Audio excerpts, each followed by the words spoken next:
I'm now sponsored by GoGolf Shop, who sell a wide variety of football shirts and kits for a very good price and very good quality.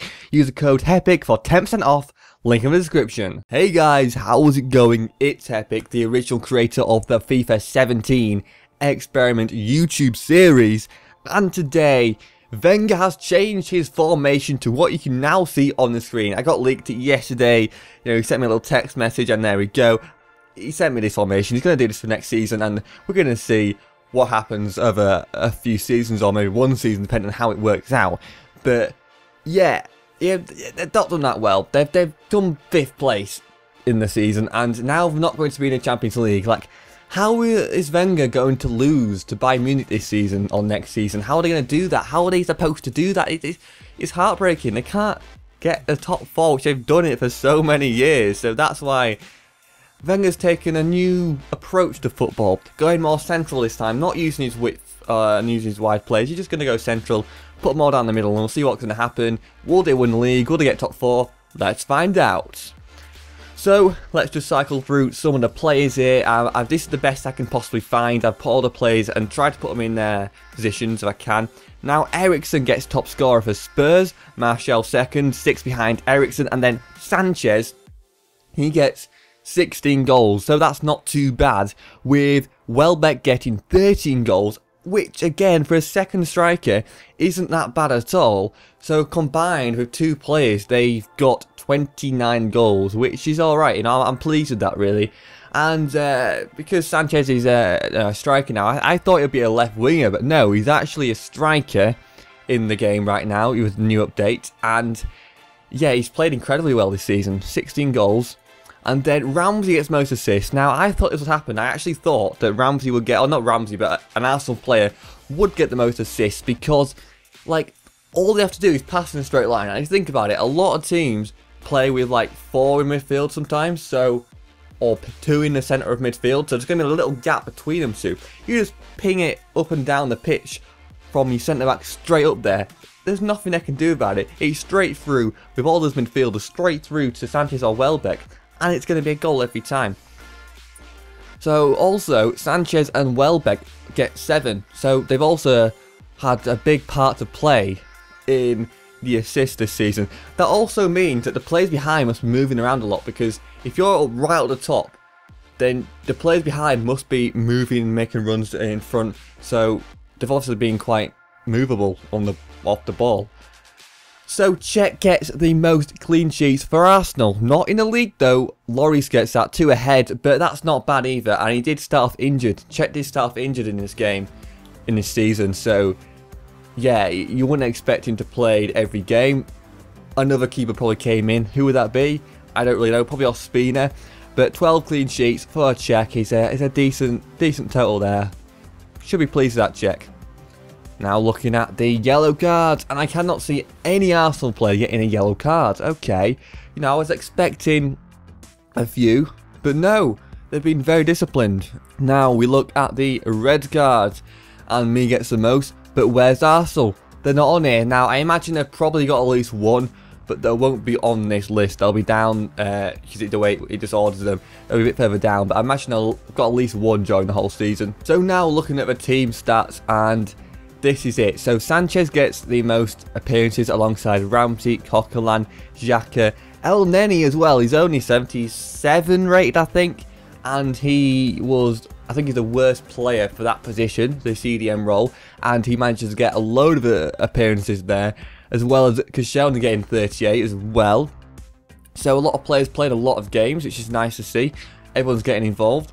And now 16 goals for Alexis Sanchez. Welbeck gets 13 and Ramsey comes in with 10 goals. So Ramsey's got 11 assists, the most in the league, and also getting 10 goals, which is very nice of him. With Welbeck still getting a lot of goals as well, even though he's a second striker, which I've already talked about in the top scorers though. Ramsey then gets 11 assists. Sanchez and Welbeck get 7, who's already seen that before. And looking at the clean sheets now, surprising to see, El Neni gets 13, okay, along with a load of players there who are involved in 12. And now looking at the yellow cards, Per Mertesacker, he might have the pace of a snail with a rucksack on his back, but he's got 4 yellow cards, so he's definitely been somehow managed to get up to the player with the ball. He's somehow managed to move towards the player fast enough to be able to get his foot in there and foul them. So he's done alright. There's been quite a few there. 3 players actually with 4 yellow cards.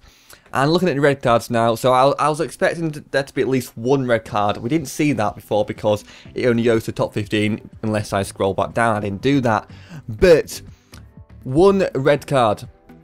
Gabriel gets it, and that's the only red card in the whole team. And to say they only had 4 yellow cards for the maximum for any player, that's pretty good. They've been very disciplined this season with a very central formation. Now looking at the average rating, 74, so that I think that means 7.4, because out of 10 on a match, isn't it? So I think it means on average 7.4, and that means there's 4 players there with 70 or higher. Mesut Ozil only plays 19 games, he has the highest, but everyone else plays over 35 who has 7 or more, so that's very, very good. They've been very consistent, very, very consistent this season.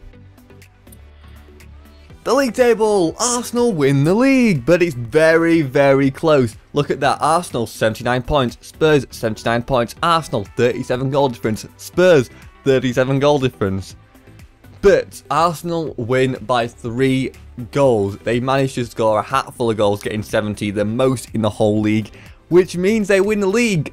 But also, Manchester United had 79 points, as well as Spurs and Arsenal, so they played very similar to each other, I suppose. They got a similar amount of points, well, they've got the same amount of points, and unfortunately for Manchester United, they missed out by 8 goal difference and 6 goals, so they should have played better and scored more goals to do that.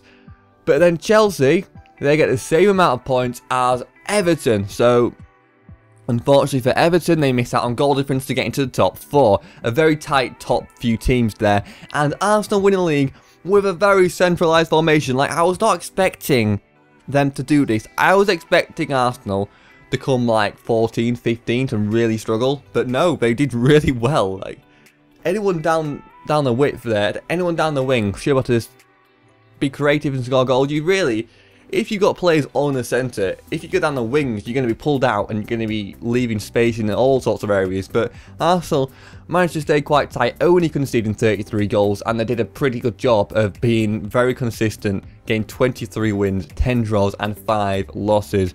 A very good performance from Arsenal. They should be proud of what they've done. But now look at the cup. So they do lose to Middlesbrough. They lose to Middlesbrough 2-0 in a round of 16. I imagine what they've done is put some youth players in there and thought, you know what, it doesn't really matter. Who cares about the FA Cup?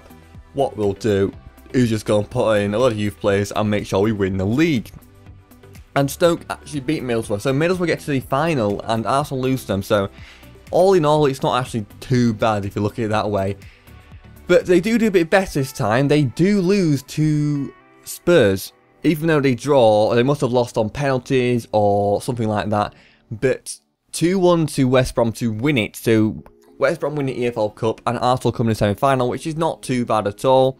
And I feel like this experiment is now finished. What's the point of me continuing when, like, we've proven it? We have proven the experiment. It's been proved that if Arsenal, or if Wenger changes his formation to what he wants to do, he definitely wants to play everyone in the centre. Everyone does, don't they? If he changes that formation to the very, I don't know what to call it. It's like the, I don't know what to call the formation. You know what you should do? In the comments, think of some creative name for this formation. Instead of just going 1-1-1-1-1, I mean some creative names that could make this thing very interesting. So yeah, this formation has managed to get him to win the league, and that is proving my experiment. So I'm going to end it here, only doing 1 season. That's why I've kind of waffled on for ages to try and make this video a decent length. Yeah, but anyway, thanks for watching the video. Please subscribe as well if you are new to my channel. You never actually subscribed before. That means you won't miss a video. You'll get a notification when I upload it in your sub boxes. Also, make sure you leave a like, because if you keep leaving likes, I will keep making these videos. Also, comment as well down below on other things like feedback or whatever you want to say. Just have a say down below. And that'll be it from me. I will see you later. Bye.